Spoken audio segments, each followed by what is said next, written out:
you're very altruistic with your help as well.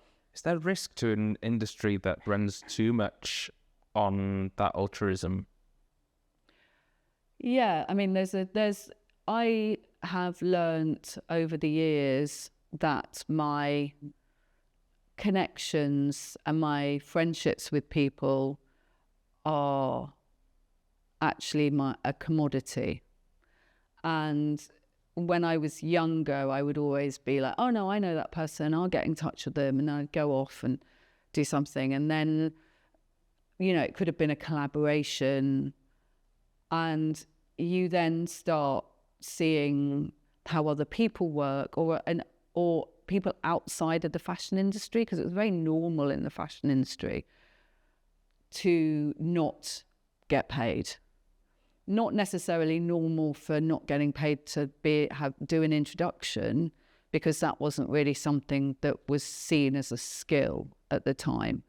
But, you do an internship, you wouldn't get paid, or you get paid in clothing, and I've worked on things for platforms where they say, oh, and here's your credit note, you can spend it thing. And I'm a bit like, kind of need the money. Although most of the time I just take the clothing. But it's a very easy thing to fall into in this industry of not getting paid either what you are worth or for a job that you have done. And it was actually working with sportsmen and musicians that made me understand that actually, if I'm introducing somebody to someone else, that is something I should get paid for.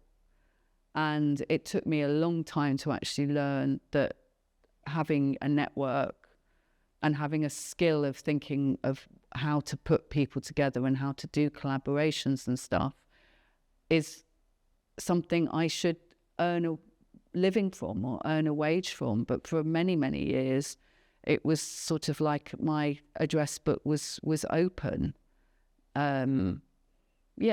People would say, oh, I'll buy you lunch, and then want to know the ins and outs of everything. And I just thought, no, I don't see anybody from, major football club behaving like that.